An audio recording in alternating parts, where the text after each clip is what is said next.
L'Opco Atlas et Sinovaction vous présente le point de vue d'experts sur l'évolutivité et l'adaptabilité du logement, enjeux des transitions de l'habitat.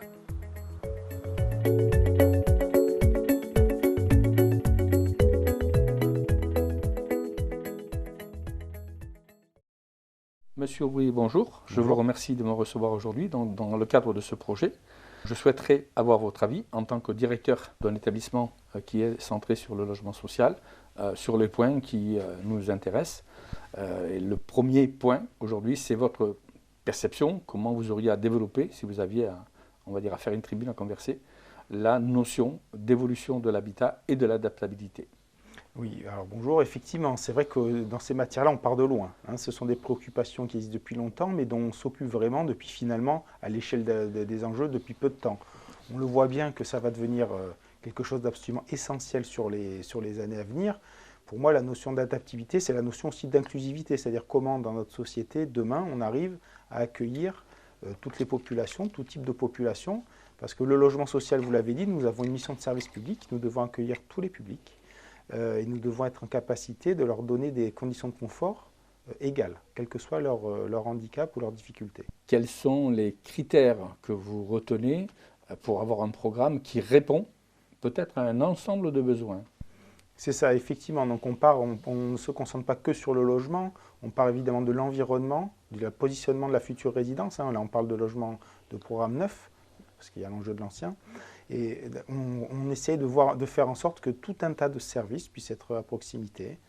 On essaie de faire en sorte que tout type de handicap puisse être pris en compte, parce qu'on a la notion d'adaptabilité, on a aussi la notion où on loge des personnes qui ont des handicaps de différentes sortes. Donc l'idée, c'est de taper au plus près de la réalité des besoins des publics que l'on va accueillir. C'est-à-dire, on essaie de raisonner sur vraiment l'un besoin d'un secteur. Donc on travaille avec des associations qui nous qualifient un petit peu les demandes de personnes de l'environnement pour essayer vraiment de faire des produits adaptés parfaitement, donc de la place de parking au transport en commun pour arriver jusqu'à la cage d'escalier et à l'appartement, comment ça va répondre aux besoins quotidiens des personnes qu'on va accueillir. Aujourd'hui, la pandémie a montré que cette réflexion sur l'adaptabilité ne touchait pas que le vieillissement et le handicap, que ça a interpellé vraiment des modes de vie. Est-ce que vous, au sein de VAR Habitat, vous avez une réflexion et quelles pistes vous travaillez? Alors, bien sûr, on est en train de le prendre en compte. Alors, c'est vrai que c'est très récent. Là, pour le coup, c'est vraiment encore plus récent que la prise en compte du handicap. On est en train de travailler avec des bureaux d'études ou des sociétés qui nous proposent des choses très innovantes ou des bureaux d'architectes sur la création de logements adaptés. Alors, on a deux pistes qu'on creuse actuellement de façon assez sérieuse pour nos prochaines résidences. C'est soit dans l'appartement, avoir des pièces peut-être dédiées à ce qu'on appellerait le télétravail et qui répondraient aux critères, aux normes d'un bureau, quelque part, classique en termes d'acoustique, en termes d'espace, d'éclairage, etc. Ou bien de faire, et ça je pense que c'est une piste qui est très intéressante, des espaces partagés dans les immeubles. Tout est à définir dans quelle proportion, dans quelle quantité, mais pour permettre aux personnes qui seraient en position de télétravail dans ces immeubles de pouvoir s'extraire du logement sans avoir à faire de transport pour pouvoir travailler dans de bonnes conditions. Donc en clair, c'est des espaces de coworking à l'intérieur de nos futurs immeubles, de nos futures résidences. Parce que vous l'avez dit, l'enjeu c'est de s'extraire aussi du contexte familial. Ce n'est pas toujours facile d'arriver, lorsqu'il y a des problématiques de garde d'enfants ou de pouvoir arriver à travailler. Donc l'idée c'est de pouvoir sortir aussi de son logement. Donc cette piste-là, on est en train de très sérieusement de l'explorer. Et est-ce qu'en tant que directeur de l'habitat social aussi, je pense peut-être à des assistantes sociales qui pourraient aussi vous repousser dans des retranchements un peu plus loin sur une réflexion de l'habitat qui ne prendrait pas que en compte l'exigence du travail, mais vous avez évoqué la garde d'enfants, donc qui fait que les gens, certains ont continué à travailler. Comment la garde d'enfants dans un espace collectif, ça peut s'organiser, mais en même temps, du coup, comment l'espace collectif peut devenir un espace d'offre de services. On a des exemples dans les grandes villes. Est-ce que dans le département du Var, on a des expériences qui sont tentées? Non, je ne pense pas qu'on en a énormément. On a vraiment une réflexion à ce sujet-là. C'est vrai que nous, vous l'avez dit, en tant que bailleur social, on a une responsabilité, je pense. Le logement social a toujours et souvent innové et allé en avant parce que nous, on a la capacité à le faire et le recul. Donc, oui, on a un pool de conseillères sociales, on en a même 14 à Var Habitat, ce qui est un nombre important, qui peuvent se consacrer à ces questions-là. Ça les motive même beaucoup, parce que ce sont des sujets nouveaux. Et effectivement, je pense qu'il est de notre responsabilité d'envisager ça et de le mettre assez rapidement en pratique, parce que ça répond à un vrai besoin. La difficulté, c'est de bien s'entourer, de bien programmer pour qu'on ne tape pas à côté de la cible et du besoin.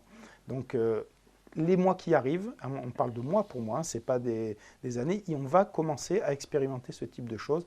Oui, amener des services de proximité, amener un petit peu d'espace, et on retrouvera quelque chose qu'on a un peu perdu dans nos résidences collectives en général, c'est aussi un peu de se rencontrer, d'échanger, de partager des choses, où à une époque aujourd'hui, beaucoup de gens, par la force des choses avec la pandémie, mais même si c'est une tendance naturelle, les gens vont être tendance un peu à se replier sur la cellule qui est le logement. Est-ce que vous avez aussi une réflexion entre le dedans et le dehors? Également, là c'est vrai que c'est aussi un petit peu difficile parce qu'on a un petit peu perdu cette notion d'appropriation des espaces extérieurs. On a déjà tenté des choses, on a pas mal de jardins partagés par exemple qui sont actifs, qui fonctionnent très bien sur les résidences, qui créent du lien, qui créent aussi une capacité effectivement à ressortir. On a cette approche-là. Je vous avoue que passer les jardins partagés, on a un petit peu de mal à envisager la suite. On aura besoin de se faire aider pour ça. Quels sont les bons leviers, que ce soit du point de vue donc effectivement de partenaires, que ce soit du point de vue de l'accès au foncier, au financier, et quels sont les freins? La clé, c'est le pool de partenaires qui vont s'impliquer sur le projet, c'est-à-dire chacun n'est pas spécialiste de la spécialité de l'autre, il faut qu'on apprenne aussi à se faire aider. Donc c'est déjà se faire bien entourer en amont, en termes de programmation, arriver à avoir les bons interlocuteurs qui vont faire en sorte que la réflexion en amont va aboutir à un projet qui répond aux besoins. Alors, sur le foncier, nous, les bailleurs publics, on travaille beaucoup avec les collectivités, avec les mairies notamment. On arrive à avoir des échanges très intéressants, surtout que du coup, on est souvent inclus dans la ville. Parce que c'est ça aussi, je pense, l'importance. Vous avez vu ce qui se passe sur la notion de ne pas artificialiser les sols, de ne pas trop étendre les villes.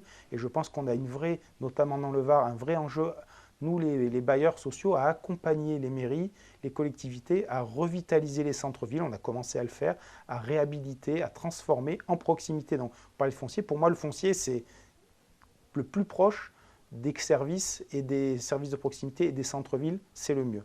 On sait faire. Après, sur le produit en lui-même, je vous le disais, il faut qu'on apprenne à s'entourer des bonnes personnes.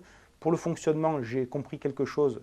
Il faut qu'on ait des associations souvent, ou en tout cas des partenaires qui prennent le relais pour faire vivre ces espaces, pour faire vivre de façon intelligente et de façon maîtrisée. Il faut qu'on s'entoure aussi de prestataires, d'associations ou autres, qui puissent derrière s'assurer que tous ces efforts qu'on a fait en amont pour créer du lien, pour créer du service, puissent arriver à vivre sur la durée. L'habitat social, ce n'est pas qu'une réponse d'espace, c'est aussi une réponse fonctionnelle, organisationnelle, de qualité de vie.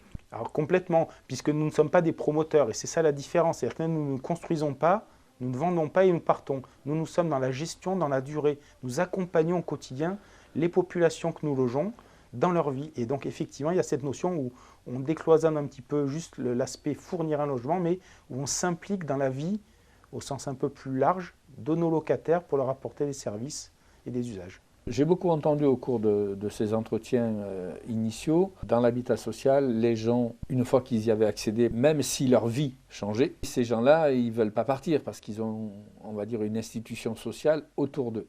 Comment vous gérez ça? Alors on l'a pris en compte, ça y est, depuis quelques années maintenant. on a cette problématique qui est très ancienne, effectivement, les personnes attachées à leur logement, des petits loyers, des services, ils n'ont pas vocation à changer. Aujourd'hui, il faut savoir, déjà, la loi, si les personnes ont moins de 70 ans, nous oblige à leur proposer des logements plus petits si ils sont ce qu'on appelle en sous-occupation, c'est-à-dire trop peu dans un trop grand logement. L'idée aussi, c'est vertueux parce que ça veut dire que nous, on a beaucoup de familles qui s'agrandissent, qui sont dans des petits logements et qui n'arrivent pas à accéder à des plus grands logements. Donc, on essaye de faire en sorte que tout ça se fluidifie. Les moyens, en fait, c'est l'adaptabilité bien souvent parce qu'on est face à des publics en général qui sont vieillissants dans ces situations-là, qui sont dans des appartements souvent qui ne sont pas adaptés à leur état de santé du moment ou futur, parce qu'il faut voir un petit peu les évolutions futures.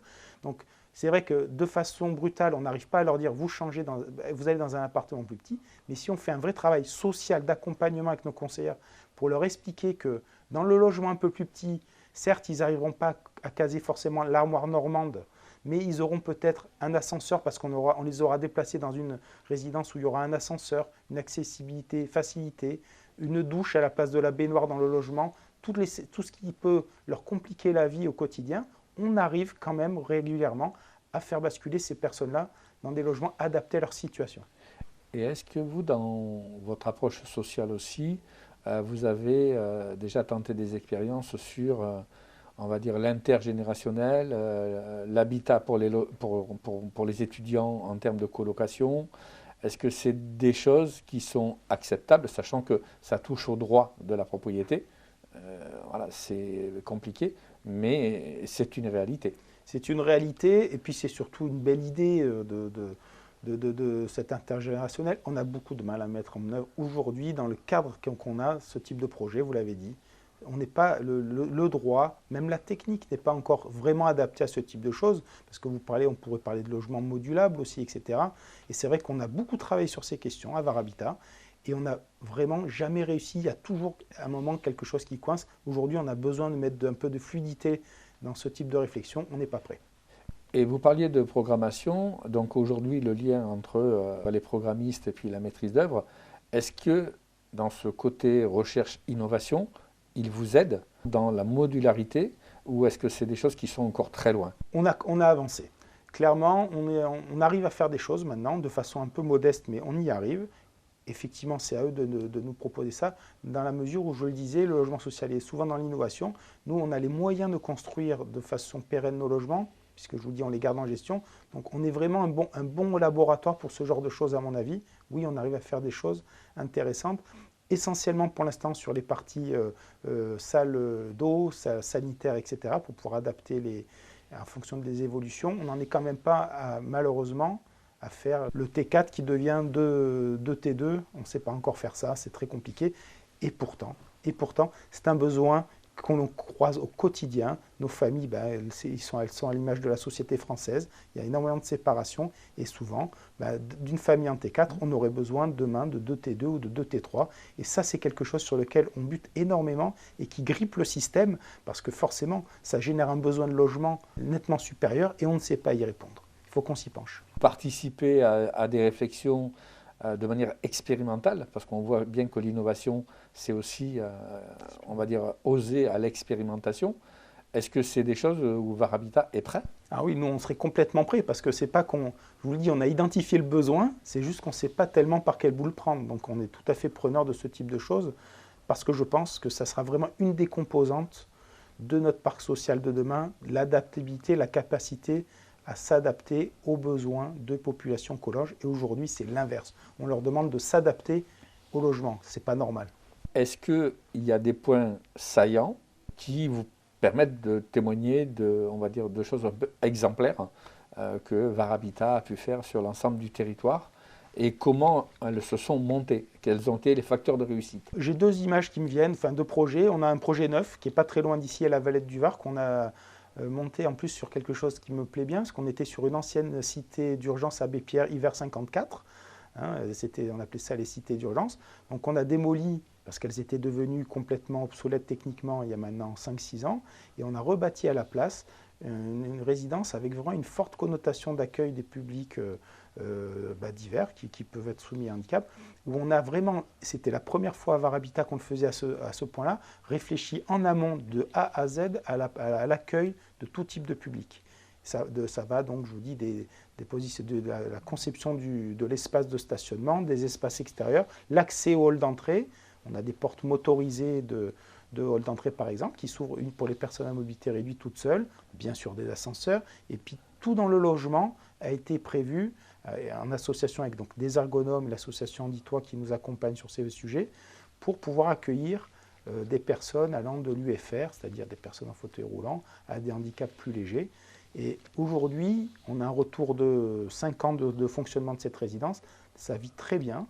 Le vrai enjeu, ça je vais peut-être vous surprendre, mais qu'on a nous, bailleurs sociaux, c'est de bien répertorier ces logements adaptés pour que lorsqu'ils sont en rotation, c'est-à-dire lorsque les occupants les libèrent, on veille bien à mettre des familles qui ressortent de ce type d'aménagement pour ne pas, entre guillemets, gaspiller ce parc de logements adaptés. On en a tellement peu. Et croyez-moi, à l'échelle de VAR Habitat, sur notamment le parc ancien, quand on a adapté le logement, c'est très dur d'arriver à avoir cette bibliothèque et être sûr que ces logements adaptés, souvent avec quand même des investissements importants, vont bénéficier sur la durée à des personnes le nécessitant. Aujourd'hui, quand même, l'enjeu sociétal est la mixité sociale. Comment un bailleur social peut-il travailler avec des promoteurs privés?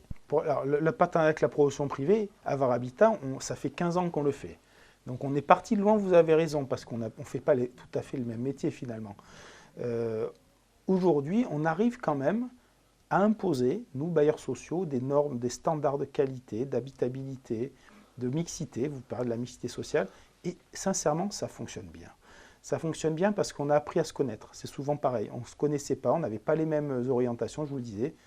Un promoteur, c'est fait pour vendre et s'en aller, et nous, on est là pour gérer pendant des dizaines et des dizaines d'années les logements.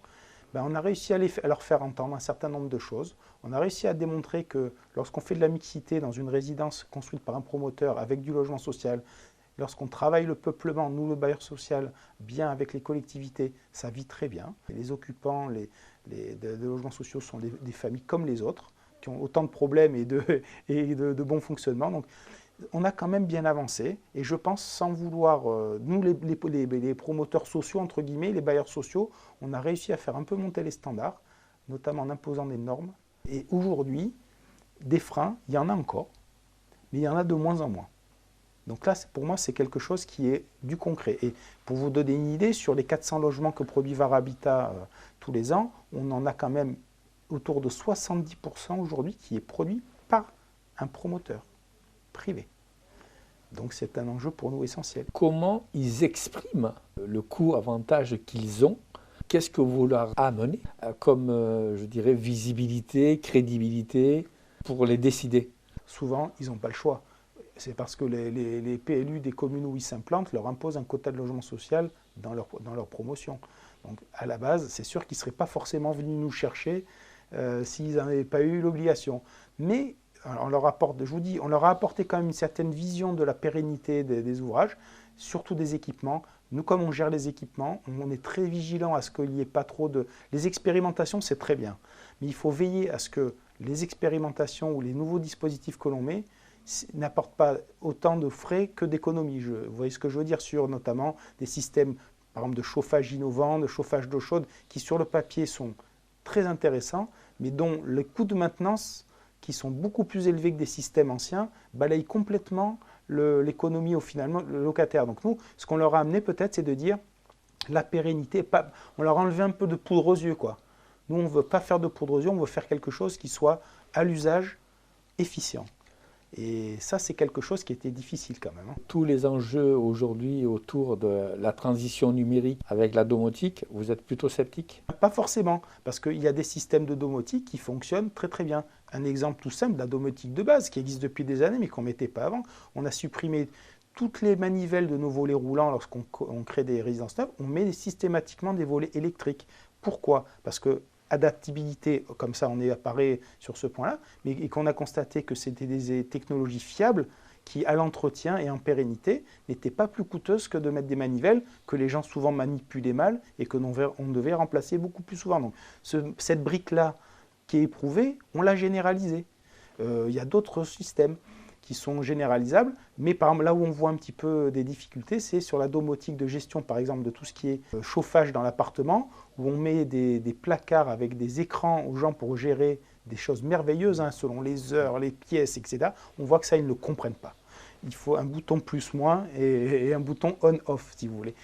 Parce que du coup, comme ils n'arrivent pas à utiliser la complexité de l'équipement, ils l'utilisent mal et ça ne génère pas d'économie, mais peut-être plutôt des coûts, ou en tout cas, et c'est important, un inconfort. Voilà un petit peu où on se situe sur la domotique. Il y a d'autres exemples où on arrive, je vous dis, on généralise les ascenseurs, bien entendu.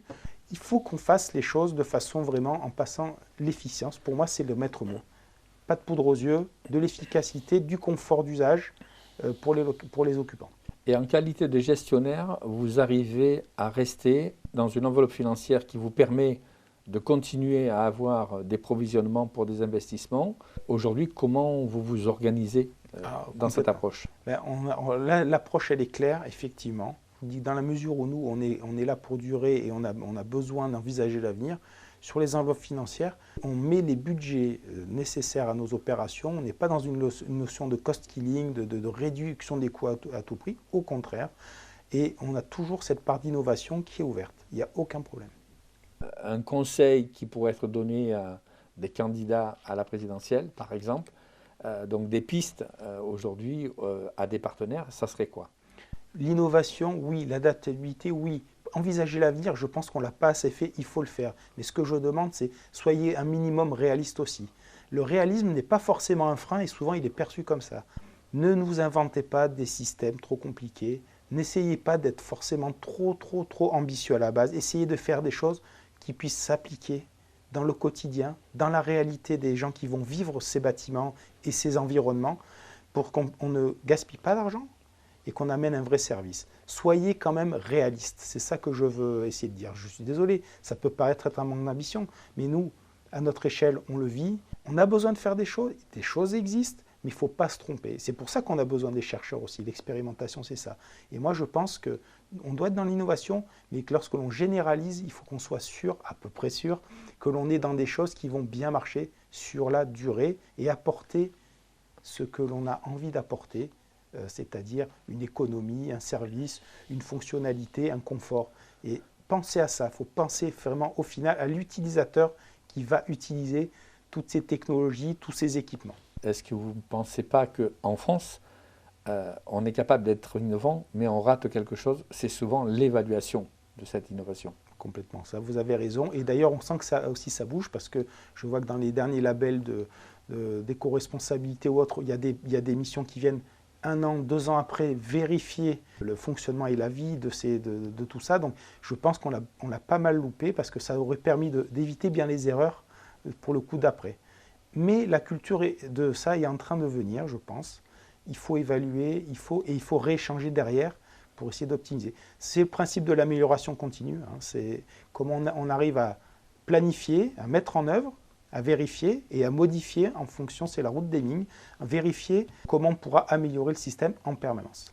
Vous gérez une équipe qui monte des projets, vous rencontrez des élus. Comment vous arrivez à positiver effectivement ce témoignage très enthousiaste que vous avez? On sent qu'il y a quand même une évolution, il y a une prise de conscience sur tous ces sujets de société, hein, ça va jusque-là. On leur amène un peu d'expérience, on leur amène aussi du professionnalisme qui les rassure, donc ils sont ouverts déjà à la discussion. Les équipes, clairement aussi, on est dans une phase où une génération de salariés est en train de partir, de professionnels en train de partir, remplacés par des jeunes. Et là, on est dans une phase où c'est pas mal parce qu'on a encore des anciens et pas mal de jeunes qui rentrent dans le système. Et ça fait une synergie, je trouve, où chacun fait profiter de l'expérience pour les plus anciens, les autres peut-être de leur enthousiasme, de leur nouvelle vision. Et je vois dans mes équipes, ça prend pas mal ça quand même. Chacun s'écoute, chacun essaie de s'enrichir. Et je suis vraiment effectivement optimiste pour l'avenir parce que je pense qu'on passe des cliquets, c'est-à-dire qu'il n'y aura pas de retour arrière. C'est pour ça que je dis, par contre, il faut faire attention que quand on valide un cliquet, on soit vraiment dans la bonne décision. C'est ça mon avis. Mais les élus, on arrive à les raccrocher. Les décideurs, ils font confiance aux professionnels.